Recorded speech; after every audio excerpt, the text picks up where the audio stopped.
मेरी आवाज़ सुनो। मैं अपनी आवाज़ दे विच जिहड़ा चार फेरे ਸਿੰਘੂ बार्डर ते टिक्करी बार्डर ते गाजीपुर बार्डर ते किसान हर वक्त गल करते हैं कि काले कानून वो वाकई काले कानून हैं, पर सरकार जिहड़ी आ वो बंदे नूं तैयार नहीं। वो कहंदी चिट्टे कानून आ। तो मैं जो कुछ वेखदा इहदे विच बहुत काला ही नहीं बल्कि काला माड़ा भी आ। सब तो पहलों कि जिहड़ी केंद्र सरकार आ वो इस सूची दे उत्ते इस मद दे उत्ते जिहड़ी आ वो कानून ही नहीं बना सकती। शेड्यूल 7 लिस्ट 3 की मद 33 ये स्पष्ट है कि केंद्र सरकार जिहड़ी आ ये ते कानून नहीं बनाएगी। ये ते जिहड़ी आ एलिजिबिलिटी आ कानून बनाउण दी वो जिहड़ी आ प्रांतक सरकारां दी आ, पर फिर भी केंद्र ने ये जिहड़े कानून बनाते आ। तो इस तो बाद काला की हो सकता। सगों ये लिख दिता है इस दी धारा नंबर 16 दे विच जिहड़े कानून बनाए आ कि जो मैं कानून बनाए आ, जो केंद्र ने कानून बनाए आ, उहदे उत्ते कोई भी प्रांतक सरकार जिहड़ी इन्हां उत्ते कोई कानून नहीं बना सकती। जे कानून बनाएगी तो केंद्र सरकार दा ही लागू रहेगा, प्रांतक सरकार जिहड़ी वो लागू नहीं होएगा। सब तो पहलों इस विच काला ये दिसदा है कि जिहड़ी सरकारी मंडी आ उहनूं खत्म कर दिता गया है। तो इहो ही कहा गया है कि हुण जिहड़ी मंडी इस तरह होएगी, कोई व्यक्ति खरीद सकेगा, कोई पार्टनरशिप फर्म खरीद सकेगी, कोई कंपनी, कोई लिमिटेड लाइबिलिटी फर्म जिहड़ी वो खरीद सकेगी, कोऑपरेटिव सोसाइटी खरीद सकेगी, कोई सोसाइटी जां केंद्र जां प्रांतक समय समय पर जो कोई संस्था बनाउंदी आ वो ही खरीद सकेगी। स्पष्ट है कि केंद्र सरकार ने एक कानून बना के इस विचों सरकारी मंडी जिहड़ी आ उहनूं बिल्कुल ही जिहड़ा वा वो कढ़ दिता गया है। क्योंकि सरकारी मंडी जिहड़ी आ उहदे विच घट्टो घट्ट समर्थन मुੱਲ जिसनूं आपां अंग्रेजी MSP कहने आ वो जिहड़ी हुंदी आ, जदों वो ही खत्म हो गई तो किसान दी जिहड़ी आ लुੱਟ खसुੱਟ होएगी। तो इस तो बाद काला की हो सकता। होर जदों वो कानून दे अनुसार कोई कंट्रैक्ट करेगा किसान दे नाल जदों कंट्रैक्ट करेगा तो वो कंपनी जां कारपोरेट कह लो वो जिहड़ी आ वो बीज देगा, खुराक देगा, पशु खुराक, रसायन तकनीक ते होर जिहड़े आ संबंधित नो हाउ जिहड़ा वा डायरैक्शन जिहड़ी आ वो ही दित्ती जाएगी। इत्थे सवाल हुंदा कि ये जिहड़ा नवें सिरों जिहड़ा वा कंपनियां जिहड़ियां देणगियां ते जो पहिलों ये काम कर रहे ने व्यापारी कर रहे ने वो एक पासे हो जाणगे, वो जिहड़े बेरोजगार हो जाणगे। छोटे जिहड़े व्यापारी आ जिहड़े खाद सप्लाई करदे आ जां होर जिहड़ी किसान नूं इंप्लीमेंट सप्लाई करदे आ वो सारे पासे हो जाणगे। किड्डी विਉਂਤ बनाई है कि उन्हां नूं बेरोजगारी जिहड़ी आ उन्हां दी बहुत सारी बेरोजगारी हो जाएगी। इस तो बाद काला की हो सकता है। इस दे विच एग्रीमेंट की धारा 9 दे विच ये स्पष्ट है कि खेती दे विच ये जिहड़ी फसल बीजी गई है इहदे विच कोई जोखम आवे जां कोई होर लोड़ पूरी होवे ते कोई प्रांतक संस्था जां केंद्र की संस्था जो है ਉਹਦੇ ਕੋਲੋਂ किसान जां वो कंपनी जिहड़ी आ वो कर्जा लै सकदी आ।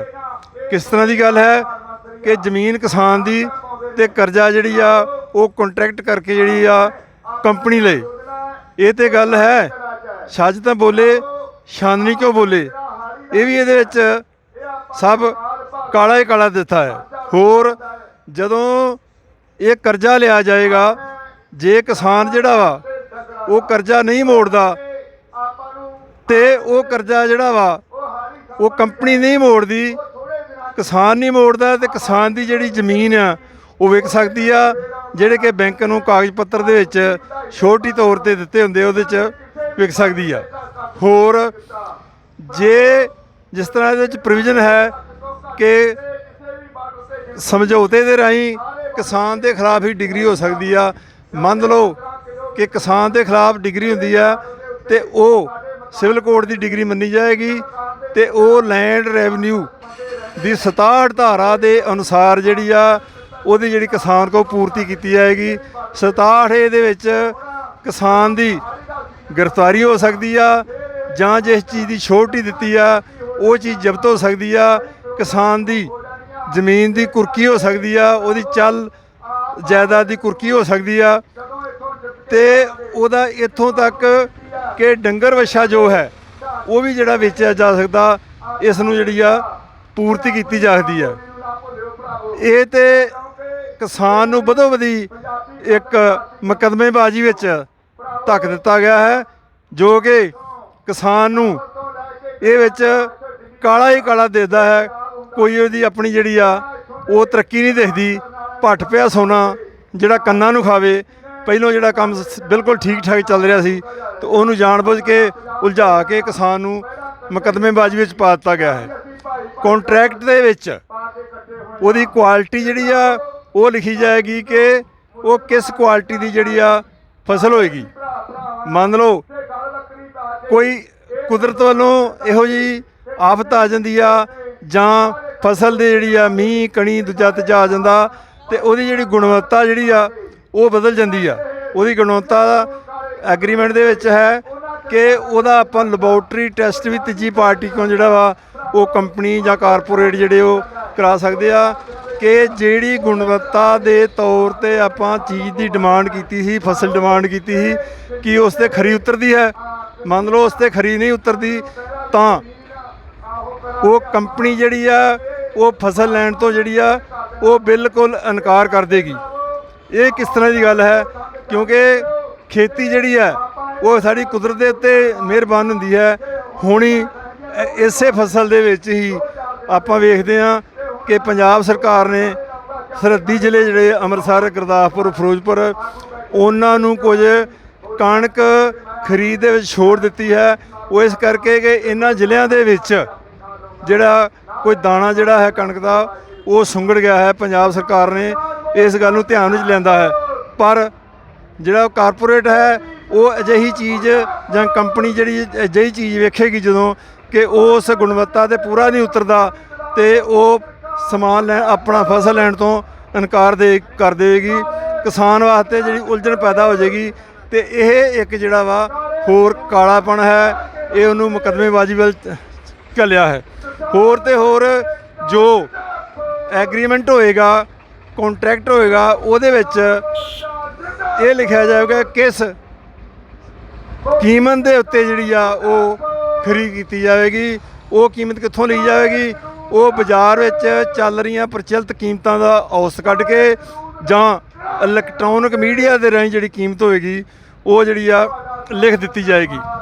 ਇੱਥੇ ਗੱਲ ਕਿ ਇਸ ਤਰ੍ਹਾਂ ਦੀ ਕੀਮਤ ਲਿਖੀ ਜਾਏਗੀ, ਇਲੈਕਟ੍ਰੋਨਿਕ ਮੀਡੀਆ ਜਾਂ ਹੋਰ ਐਵਰੀ ਲਿਖੀ ਜਾਏਗੀ। ਸਪਸ਼ਟ ਹੈ ਕਿ MSP ਜਿਹੜੀ ਆ ਉਹ ਖਤਮ ਕਰ ਦਿੱਤੀ ਗਈ ਹੈ ਜੋ ਕਿ ਕਾਲਾ ਹੀ ਕਾਲਾ ਦਿਸ ਰਿਹਾ ਹੈ। ਜੇ ਆਪਾਂ ਪ੍ਰਾਈਵੇਟ ਅਦਾਰਿਆਂ ਦੇ ਉੱਤੇ ਖੇਤੀ ਨੂੰ ਛੱਡ ਦਿੱਤਾ ਤਾਂ ਪ੍ਰਾਈਵੇਟ ਅਦਾਰੇ ਵੀ ਕਰ ਸਕਦੇ ਆ। ਮੰਨ ਲਓ ਇੱਕ ਪਿੰਡ ਦੀ ਫਸਲ ਖਰੀਦੀ ਜਾ ਰਹੀ ਹੈ, ਉਹ ਅੱਧੀ ਫਸਲ ਖਰੀਦ ਕੇ ਪਿੰਡ ਦੀ ਅੱਧੀ ਉਹ ਇਨਕਾਰ ਕਰ ਦਿੰਦੇ, ਅਸੀਂ ਨਹੀਂ ਖਰੀਦਣੀ, ਤੇ ਫਿਰ ਉਹ ਜਿਹੜੇ ਕਿਸਾਨ ਨੇ ਉਹ ਕਿੱਥੇ ਜਾਣਗੇ? ਉਹਨਾਂ ਵਾਸਤੇ ਬੜੀ ਉਲਝਣ ਹੋ ਜਾਏਗੀ। ਫਸਲ ਨੂੰ ਲੈ ਕੇ ਉਹ ਘਰ ਰੱਖਣਗੇ। ਕਿਸਾਨ ਜਿਹੜੇ ਆ ਉਹ ਤਾਂ ਪਹਿਲਾਂ ਹੀ ਕਰਜ਼ੇ ਥੱਲੇ ਜਿਹੜੇ ਆ ਡੁੱਬੇ ਹੋਏ ਹੈ। 12 ਕਰੋੜ 57 ਹਜ਼ਾਰ ਜਿਹੜਾ 2019 ਦੇ ਅਨੁਸਾਰ ਜਿਹੜਾ ਉਹਨਾਂ ਸਿਰ ਕਰਜ਼ਾ ਵਾ, ਉਹ ਕਰਜ਼ੇ ਥੱਲੇ ਹੋ ਰਹਿਣਗੇ। ਕਾਰਪੋਰੇਟਾਂ ਦਾ ਕਰਜ਼ਾ ਤਾਂ ਸਰਕਾਰ ਮਾਫ ਕਰਦੀ ਆ 2014 ਤੋਂ ਲੈ ਕੇ 2018 ਤੱਕ ਜਿਹੜਾ ਵਾ ਉਹ 4 ਲੱਖ ਕਰੋੜ 60 ਹਜ਼ਾਰ ਜਿਹੜਾ ਕਰਜ਼ਾ ਮਾਫ ਕਰ ਦਿੱਤਾ। ਤੇ ਇਹ ਜਦੋਂ ਉਹਨੂੰ ਪੂਰਾ ਭਾਰ ਨਹੀਂ ਮਿਲੇਗਾ, MSP ਨਹੀਂ ਮਿਲੇਗੀ ਤੇ ਉਹ ਕਿਸਾਨ ਜਿਹੜਾ ਵਾ ਹੋਰ ਜਿਹੜਾ ਉਹ ਗਰੀਬ ਹੋ ਜਾਏਗਾ। ਇਹਦੇ ਵਿੱਚ ਕੰਟਰੈਕਟ ਦੇ ਵਿੱਚ ਇੱਕ ਲਿਖਿਆ ਜਾਏਗਾ ਕਿ ਕੋਈ ਦੋਵਾਂ ਤਰ੍ਹਾਂ ਦਾ ਜਿਹੜਾ ਵਾ ਡਿਸਪਿਊਟ ਹੋ ਜਾਂਦਾ। ਡਿਸਪਿਊਟ ਬਾਰੇ ਵੀ ਲਿਖਿਆ ਗਿਆ। ਉਹਦੇ ਬਾਰੇ ਇਹ ਲਿਖਿਆ ਗਿਆ ਵਾ ਕਿ ਇੱਕ ਬੋਰਡ ਬਣੇਗਾ, ਉਹਦੇ ਵਿੱਚ ਐਗਰੀਮੈਂਟ ਦੇ ਵਿੱਚ ਬੋਰਡ ਬਣੇਗਾ, ਉਹ ਜਿਹੜਾ ਸੁਲਹ ਸਫਾਈ ਕਰੇਗਾ। ਅਗਰ ਉਹ ਬੋਰਡ ਨਹੀਂ ਬਣਦਾ तो SDM ਜਿਹੜਾ ਵਾ ਉਹ ਜਿਹੜਾ ਬੋਰਡ ਬਣਾ ਸਕਦਾ। ਮੰਨ ਲਓ ਫਿਰ ਵੀ ਉਹ ਬੋਰਡ ਕੋ ਫੈਸਲਾ ਨਹੀਂ ਹੁੰਦਾ ਤੇ SDM ਜਿਹੜਾ ਵਾ ਉਹ 30 ਦਿਨਾਂ ਦੇ ਵਿੱਚ ਉਹਦਾ ਫੈਸਲਾ ਜਿਹੜਾ ਉਹ ਕਰੇਗਾ ਤੇ ਜਿਹੜਾ ਉਹਦਾ ਫੈਸਲਾ ਹੈ ਉਹ ਸਿਵਲ ਕੋਰਟ ਦੀ ਡਿਗਰੀ ਮੰਨੀ ਜਾਏਗੀ। ਤੇ ਹੈਰਾਨੀ ਦੀ ਗੱਲ ਇਹ ਹੈ ਕਿ ਕਿਸਾਨ ਜਿੱਥੇ ਕਿਸਾਨ ਦੀ ਫਸਲ ਹੈ ਜੇ ਉੱਥੇ ਡਿਗਰੀ ਉਹਦੇ ਪਾਸ ਹੁੰਦੀ ਆ ਤੇ ਜਿਹੜਾ ਖਰੀਦਦਾਰ ਹੈ ਮੰਨ ਲਓ ਉਹ ਪੰਜਾਬ ਦਾ ਨਹੀਂ ਉਹ ਬੰਬੇ ਦਾ ਹੈ ਤੇ ਜਾ ਕੇ ਜਿੱਥੇ ਉਹਦੀ ਜਾਇਦਾਦ ਹੈ ਉੱਥੇ ਜਾ ਕੇ ਜਿਹੜੀ ਆ ਉਹ ਜਿਹੜਾ ਵਾ ਉੱਥੇ ਡਿਗਰੀ ਜਿਹੜੀ ਆ ਉਹਨੂੰ ਇੰਪਲੀਮੈਂਟੇਸ਼ਨ ਵਿੱਚ ਕੀਤਾ ਜਾਏਗਾ। ਕਿਸਾਨ ਵਾਸਤੇ ਹੋਰ ਬੜੀ ਮੁਸ਼ਕਿਲ ਆ, ਉਹ ਏਡੀ ਦੂਰ ਜਾ ਕੇ ਕਿਸ ਤਰ੍ਹਾਂ ਜਿਹੜੀਆਂ ਗਵਾਹੀਆਂ ਭੁਗਤਾਏਗਾ, ਸਾਰਾ ਕੰਮ ਕਿੱਦਾਂ ਕਰੇਗਾ। ਇਹ ਵੀ ਜਿਹੜਾ ਵਾ ਇੱਕ ਕਾਲਾਪਨ ਹੀ ਦਿਸਦਾ ਹੈ ਸਾਨੂੰ, ਹੋਰ ਇਸ ਤੋਂ ਇਲਾਵਾ ਹੋਰ ਕੋਈ ਨਹੀਂ ਦਿਸਦਾ। ਹੋਰ ਜਦੋਂ ਐਗਰੀਮੈਂਟ ਹੋ ਗਿਆ, ਜਦੋਂ ਉਹਦੀ ਫਸਲ ਵਿਕਦੀ ਹੈ ਕਿਸਾਨ ਦੀ, ਤਾਂ ਉਹਦੇ ਵਿੱਚ ਇਹ ਸੂਚਿਤ ਕੀਤਾ ਗਿਆ ਹੈ ਕਾਨੂੰਨਾਂ ਦੇ ਵਿੱਚ ਕਿ ਉਹਨੂੰ 3 ਦਿਨ ਇੱਕ ਲਿਸਟ ਦਿੱਤੀ ਜਾਏਗੀ ਕਿ 3 ਦਿਨਾਂ ਦੇ ਵਿੱਚ ਤੈਨੂੰ ਜਿਹੜਾ ਵਾ ਉਹ ਤੇਰੀ ਪੇਮੈਂਟ ਹੋ ਜਾਏਗੀ। ਕਿੱਡੀ ਜਿਹੜੀ ਮਾਰਕੀਟ ਲਾ ਆ ਉਹਦੇ ਵਿਰੁੱਧ ਗੱਲ ਆ ਕਿ ਫਸਲ ਉਹਦੀ ਵਿਕ ਚੁੱਕੀ ਆ, ਉਹਨੂੰ ਪਰਚੀ ਦਿੱਤੀ ਜਾ ਚੁੱਕੀ ਆ ਤੇ ਤੈਨੂੰ ਜਿਹੜਾ ਵਾ ਉਹ 3 ਦਿਨਾਂ ਬਾਅਦ ਮਿਲੇਗਾ। ਉਨੇ ਚਿਰ ਨੂੰ ਉਹਦੀ ਫਸਲ ਪਤਾ ਨਹੀਂ ਕਿਹੜੇ ਰਾਜ ਤੋਂ ਹੁੰਦੀ ਹੋਈ ਕਿਹੜੇ ਰਾਜ ਚਲ ਜਾਏਗੀ। ਇਸ ਤਰ੍ਹਾਂ ਪਹਿਲਾਂ ਵੀ ਹੋਇਆ, ਬਹੁਤ ਵਾਰੀ ਹੋਇਆ ਹੈ। ਜਿਸ ਤਰ੍ਹਾਂ ਕਿ ਅੰਮ੍ਰਿਤਸਰ ਜ਼ਿਲ੍ਹੇ ਵਿੱਚ ਹੀ ਤਹਿਸੀਲ ਅਜਨਾਲਾ ਦੇ ਵਿੱਚ ਪਿੱਛੇ ਜੇ 10 ਕਰੋੜ ਦੀ ਠੱਗੀ ਵੱਜੀ ਸੀ ਕਿਸਾਨਾਂ ਨੂੰ। ਕਿ ਉਹ ਇੱਕ ਕੰਪਨੀ ਨੇ ਉਹਨਾਂ ਦੇ ਨਾਲ ਸਟੀਵੀਆ ਨਾਂ ਦੇ ਪਲਾਂਟ ਜੋ ਹੈ ਪੌਦਾ ਜਿਹਾ ਹੈ ਉਹਦਾ ਉਹਨਾਂ ਨੇ ਠੇਕਾ ਕੀਤਾ ਸੀਗਾ ਕਿ ਉਹ ਜਿਹੜਾ ਪੌਦਾ 5 ਸਾਲ ਲਗਾਤਾਰ ਉਹਨੂੰ ਕਟਿੰਗ ਕਰੋ ਤੇ ਉਹ ਉੱਗਦਾ ਜਾਂਦਾ। ਕਿਸਾਨਾਂ ਨਾਲ 5 ਸਾਲ ਦਾ ਕੀਤਾ ਗਿਆ ਕਿ ਬੀਜਣ ਦੇ ਵਾਸਤੇ ਜਿਹੜੀ ਲਾਗਤ ਆ ਇਹਨਾਂ ਪੌਦਿਆਂ ਦੀ 1,60,000 ਰੁਪਏ ਆ। 1,60,000 ਇੱਕ ਕਿੱਲੇ ਦਾ ਕਿਸਾਨ ਕੋਲੋਂ ਲਿਆ ਗਿਆ ਤੇ ਇਹ ਕਿਹਾ ਗਿਆ ਕਿ ਤੈਨੂੰ 5 ਸਾਲਾਂ ਦੇ ਵਿੱਚ ਆਪਾਂ ਜਿਹੜਾ ਵਾ ਉਹ ਦੇਵਾਂਗੇ 2,60,000 ਦੇ ਹਿਸਾਬ ਨਾਲ, ਆਪਾਂ ਜਿਹੜਾ ਪਰ ਏਕੜ ਦੇ ਹਿਸਾਬ ਨਾਲ ਦੇਵਾਂਗੇ। ਉਸਨੇ ਕੀ ਕੀਤਾ, ਕੰਪਨੀ ਦੇ ਮਾਲਕ ਨੇ ਉਹਨੇ ਆਪਣਾ ਗੁੜਗਾਉਂ ਦਾ ਐਡਰੈਸ ਲਿਖਾ ਲਿਆ ਤੇ ਪੰਚਕੂਲੇ ਦੇ ਉੱਤੋਂ ਪੰਚਕੂਲੇ ਜਾ ਕੇ ਉਹਨੇ ਜਾ ਕੇ ਆਪਣੇ ਚੈੱਕ ਬੁੱਕਾਂ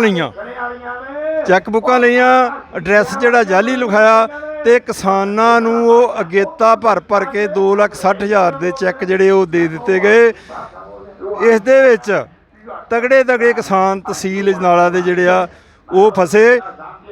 ਇੱਥੋਂ ਤੱਕ ਕਿ ਰਾਜਾ ਸਾਂਸੀ ਹਲਕਾ ਜੋ ਹੈ ਤਹਿਸੀਲ ਅਜਨਾਲੇ ਦਾ, ਉੱਥੋਂ ਦਾ ਸ਼ਸ਼ਪਾਲ ਸਿੰਘ ਅਕਾਲੀ MLA, ਉਹਦਾ ਜਵਾਈ ਵੀ ਜੋ ਸੀਗਾ ਬੈਂਸ, ਮਿਸਟਰ ਬੈਂਸ, ਪਹੁੰਚ ਵਾਲਾ ਬੰਦਾ ਸੀਗਾ, ਉਹਦੇ ਹੱਥ ਵੀ ਉਹ ਅਜੇ ਤੱਕ ਜਿਹੜੀ ਹੈ ਠੱਗੀ ਦੀ ਪੂਰਤੀ ਨਹੀਂ ਹੋਈ। ਉਹ ਕੰਪਨੀ ਦਾ ਮਾਲਕ ਜਿਹੜਾ ਵਾ ਉਹ ਬਿਲਕੁਲ ਲੱਭਿਆ।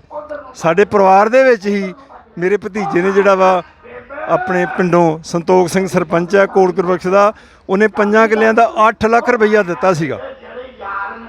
ਉਹਨੇ 1,60,000 ਦੇ ਹਿਸਾਬ ਨਾਲ 5 ਕਿੱਲਿਆਂ ਦਾ 8 ਲੱਖ ਰੁਪਈਆ ਦਿੱਤਾ ਸੀਗਾ ਤੇ ਉਹ ਵੀ ਜਿਹੜੇ ਆ ਇਸ ਠੱਗੀ ਦਾ ਸ਼ਿਕਾਰ ਹੋ ਗਿਆ। ਉਹਨਾਂ ਲੋਕਾਂ ਨੇ ਇੱਕ ਕਮੇਟੀ ਜੀ ਬਣਾਈ ਆ ਤੇ ਇੰਨੀ ਪਹੁੰਚ ਕਰਦੇ ਆ, ਉਹਨਾਂ ਨੂੰ ਜਿੱਥੇ ਵੀ ਕਿਤੇ ਮਾੜਾ ਮੋਟਾ ਪਤਾ ਲੱਗਦਾ ਹੈ ਉਹ ਸਾਰੇ ਭਾਰਤ ਵਿੱਚ ਜਾਂਦੇ ਹਨ ਤੇ ਖੋਜ ਕਰਦੇ ਰਹਿੰਦੇ ਹਨ, ਗੱਡੀ 'ਤੇ ਜਾਂਦੇ ਹਨ। ਪਰ ਪਿਛਲੇ 10 ਸਾਲਾਂ ਦੇ ਵਿੱਚ ਉਹਨਾਂ ਨੂੰ ਉਹ ਠੱਗੀ ਵਾਲਾ ਜਿਹੜਾ ਬਿਲਕੁਲ ਨਹੀਂ ਲੱਭਿਆ। ਇਸ ਤਰ੍ਹਾਂ ਜਦੋਂ ਆਪਾਂ ਪ੍ਰਾਈਵੇਟ ਕੰਪਨੀਆਂ ਜਾਂ ਹੋਰ ਪ੍ਰਾਈਵੇਟ ਵਿਅਕਤੀ ਜੇ ਦੂਜੇ ਹੋਣਗੇ, ਮੰਡੀ ਜਿਹੜੀ ਸਰਕਾਰੀ ਖਤਮ ਹੋ ਜਾਏਗੀ, ਜਿਹੜੀ ਕਿ ਅਕਾਊਂਟੇਬਿਲਿਟੀ ਸੀ ਜੇ ਮੰਡੀ ਦੀ ਉਹ ਖਤਮ ਹੋ ਜਾਏਗੀ ਤੇ ਜਦੋਂ ਕਿਸਾਨ ਦੀ ਫਸਲ ਕੀਤੀ ਜਾਏਗੀ ਕਿਸਾਨਾਂ ਦੇ ਨਾਲ ਠੱਗੀ ਹੋਏਗੀ ਤੇ ਇਹ ਸਾਨੂੰ ਜਿਹੜਾ ਕਿਸਾਨ ਨੂੰ ਕਾਲਾ ਹੀ ਦਿਖਦਾ ਵਾ। ਭਾਰਤ ਸਰਕਾਰ ਨੂੰ ਅਸੀਂ ਇਸ ਮੰਚ ਤੋਂ ਇੱਥੋਂ ਬੇਨਤੀ ਕਰਦੇ ਹਾਂ ਕਿ ਸਰਕਾਰ ਜਿਹੜੀ ਆ ਉਹ ਧਿਆਨ ਦੇਵੇ ਇਸ ਗੱਲ ਵੱਲ ਕਿ ਇਹ ਕਿਸਾਨ ਦੇ ਕਿਸਮ ਮਾੜੇ ਹਨ। ਸਰਕਾਰ ਧਿਆਨ ਨਹੀਂ ਦਿੰਦੀ। ਮੋਦੀ ਸਰਕਾਰ ਜੋ ਹੈ ਉਹ ਜਿਹੜੀ ਹੈ ਉਹ ਇੱਕ ਸਟੈਂਡ 'ਤੇ ਖੜੀ ਹੋਈ ਹੈ ਕਿ ਸਾਡਾ ਬੜਾ ਸਟੈਂਡ ਆ, ਅਸੀਂ ਬਹੁਤ ਤਗੜੇ ਹਾਂ। ਪਰ ਉਹਨਾਂ ਨੂੰ ਇੱਕ ਗੱਲ ਦੁਨੀਆ ਲੈਵਲ 'ਤੇ ਯਾਦ ਕਰਨੀ ਚਾਹੀਦੀ ਆ ਕਿ ਕਾਰਪੋਰੇਟ ਜਿਹੜੇ ਆ ਉੱਥੇ ਸੰਦ ਲਾਉਂਦੇ ਆ, ਉੱਥੇ ਬੰਗਲੇ ਵਾਂਗੂ ਖਲੋ ਕੇ ਸੰਦ ਲਾਉਂਦੇ ਆ। ਉਹ ਜਿੱਥੇ ਵੇਖਦੇ ਆ ਕਿ ਉਸ ਦੇਸ਼ ਦੀਆਂ ਸਰਕਾਰਾਂ ਜਿਹੜੀਆਂ ਨੇ ਉਹ ਬਿਲਕੁਲ ਕਮਜ਼ੋਰ ਨੇ। ਸਰਕਾਰਾਂ ਕਮਜ਼ੋਰ ਨੇ ਤੇ ਲੋਕ ਜਿਹੜੇ ਉੱਥੋਂ ਦੇ ਦੂਰ ਅੰਦੇਸ਼ ਨਹੀਂ ਗਏ। ਪਰ ਇਸ ਮੋਰਚੇ ਦੇ ਵਿੱਚ ਜਿਹੜਾ ਵਾ ਭਾਵੇਂ ਸਰਕਾਰ ਕਿਸ ਤਰ੍ਹਾਂ ਕਹਿ ਰਹੀ ਆ ਕਿ ਅਸੀਂ ਬਹੁਤ ਤਗੜੇ ਆ, ਪਰ ਉਹਦੀ ਬਾਹਰ ਛਵੀ ਜਿਹੜੀ ਇਹ ਗਈ ਆ ਕਿ ਉਹ ਇੱਕ ਸਾਬਤ ਹੋਈ ਆ ਮਾੜੀ ਸਰਕਾਰ ਹੋਈ ਆ, ਤੇ ਤਾਂ ਹੀ ਕਰਕੇ ਜਿਹੜੇ ਕਾਰਪੋਰੇਟ ਉਹਨਾਂ ਨੇ ਜ਼ਬਰਦਸਤੀ ਸਿਖਾਇਆ। ਪਰ ਭਾਰਤ ਦੇ ਇੱਕ ਖਿੱਤੇ ਦੇ ਵਿੱਚ ਪੰਜਾਬ ਤੇ ਹਰਿਆਣਾ ਨੂੰ ਇਹ ਕ੍ਰੈਡਿਟ ਜਾਂਦਾ ਹੈ ਕਿ ਉਹ ਦੂਰਅੰਦੇਸ਼ੀ ਹਨ। ਦੂਰਅੰਦੇਸ਼ੀ ਕਰਕੇ ਹੀ ਉਹਨਾਂ ਨੇ ਜਿਹੜਾ ਮੋਰਚਾ ਲਾਇਆ ਹੋਇਆ ਹੈ, ਥਾਂ ਥਾਂ ਲਿਖਿਆ ਹੋਇਆ ਹੈ ਖੇਤੀ ਸਾਡੀ ਧੰਦਾ ਨਹੀਂ, ਸਾਡੀ ਵਿਰਾਸਤ ਹੈ। ਉਹ ਦੂਰਅੰਦੇਸ਼ੀ ਨਾਲ ਆਪਣੇ ਆਉਣ ਵਾਲੇ ਭਵਿੱਖ ਬਾਰੇ ਸੋਚਦੇ ਹਨ। ਬਾਕੀ ਕਾਰਪੋਰੇਟ ਜਿੱਥੇ ਗਏ ਆ, ਭਾਵੇਂ ਉਹ ਕਾਗੋ ਦੇਸ਼ 'ਚ ਗਏ ਆ, ਭਾਵੇਂ ਸੁਡਾਨ 'ਚ ਗਏ ਆ, ਭਾਵੇਂ ਇਥੋਪੀਆ 'ਚ ਗਏ ਆ, ਭਾਵੇਂ ਮੋਜ਼ੰਬੀਕ 'ਚ ਗਏ ਆ, ਭਾਵੇਂ ਮੱਧ ਅਫਰੀਕਾ 'ਚ ਗਏ ਆ, ਉੱਥੋਂ ਦੇ ਲੋਕਾਂ ਨੇ ਕੋਈ ਐਜੀਟੇਸ਼ਨ ਨਹੀਂ ਕੀਤੀ ਤੇ ਕਾਰਪੋਰੇਟ ਨੇ ਸਾਰੇ ਦੇ ਸਾਰੀ ਜਿਹੜੀ ਜ਼ਮੀਨ ਜਿਹੜੀ ਆ ਉਹ ਹਥਿਆ ਲਈ ਆ। ਭਾਰਤ ਸਰਕਾਰ ਦੇ ਚਾਹੀਦਾ ਤੇ ਇਹ ਆ ਕਿ ਸਗੋਂ ਜ਼ਮੀਨ ਖਰੀਦਣੀ ਚਾਹੀਦੀ ਹੈ। ਸਾਊਦੀ ਅਰਬੀਆ ਦੇਸ਼ ਜਿੱਥੋਂ ਦੀ ਜ਼ਮੀਨ ਬਿਲਕੁਲ ਉਪਜਾਊ ਨਹੀਂ, ਉਹ ਦੇਸ਼ ਨੇ ਆਪਣੀ ਫਸਲ ਉਗਾਉਣ ਵਾਸਤੇ ਆਪਣੇ ਦੇਸ਼ ਤੋਂ ਬਾਹਰ ਜਿਹੜੀ ਆ ਉਹ ਜਿਹੜੀ ਉਹਨੇ ਜ਼ਮੀਨ ਜਿਹੜੀ ਆ ਉਹ ਲਈ ਆ ਕਿ ਫਸਲ ਜਿਹੜੀ ਆ ਉਗਾਈ ਜਾਵੇ। ਪੰਜਾਬ ਵਾਸੀਆਂ ਨੂੰ, ਹਰਿਆਣਾ ਵਾਸੀਆਂ ਨੂੰ ਜਿੰਨਾ ਮੋਰਚਾ ਲਾਇਆ ਹੈ ਉਹਦੇ ਤੇ ਕ੍ਰੈਡਿਟ ਜਾਂਦਾ ਹੈ ਕਿ ਕਾਰਪੋਰੇਟ ਅੱਗੇ ਜਿੱਥੇ ਵੀ ਜਾਂਦੇ ਆ ਉਹ ਮਾੜੀ ਕੜੀ ਵੇਖ ਕੇ ਜਾਂਦੇ ਆ, ਉਹ ਅਨਪੜ੍ਹ ਲੋਕਾਂ ਨੂੰ ਵੇਖ ਕੇ ਜਾਂਦੇ ਆ। ਦੂਰ ਦੇਸ਼ ਜਿਹੜੇ ਲੋਕ ਨਹੀਂ ਉੱਥੇ ਜਾਂਦੇ ਨੇ ਤੇ ਉੱਥੇ ਲੋਕ ਜਿਹੜੇ ਆ ਚੁੱਪ ਚਪੀਤੇ ਹੀ ਠੱਗੇ ਜਾਂਦੇ ਨੇ। ਈਵਨ ਵੱਡੇ ਵੱਡੇ ਦੇਸ਼, ਡਿਵੈਲਪ ਕੰਟਰੀ ਦੇ ਜਿਹੜੇ ਉਹ ਵੀ ਸੋਚਦੇ ਆ ਭਾਰਤ ਦੇ ਕਿਸਾਨਾਂ ਵੱਲ ਵੇਖ ਕੇ, ਪੰਜਾਬ ਦੇ ਕਿਸਾਨਾਂ ਵੱਲ ਵੇਖ ਕੇ ਕਿ ਸਾਨੂੰ ਪਤਾ ਹੀ ਨਹੀਂ ਲੱਗਾ ਬਿਲ ਗੇਟਸ ਕਿਹੜੇ ਵੇਲੇ 2 ਲੱਖ ਤੇ 50,000 ਏਕੜ ਦਾ ਮਾਲਕ ਬਣ ਗਿਆ। ਪਰ ਆਪਾਂ ਜੋ ਮੋਰਚਾ ਲਾਇਆ ਹੈ ਇਹ ਬਿਲਕੁਲ ਦੂਰਅੰਦੇਸ਼ੀ ਨਾਲ ਲਾਇਆ ਹੈ।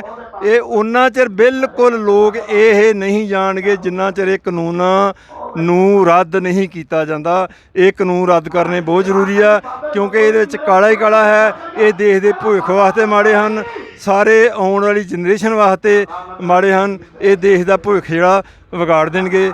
ਭਾਰਤ ਸਰਕਾਰ ਅੱਗੇ ਬੇਨਤੀ ਹੈ ਕਿ ਇਹਨਾਂ ਨੂੰ ਰੱਦ ਕਰ ਦਿੱਤਾ ਜਾਵੇ। ਵਾਹਿਗੁਰੂ ਜੀ ਕਾ ਖਾਲਸਾ, ਵਾਹਿਗੁਰੂ ਜੀ ਕੀ ਫਤਿਹ।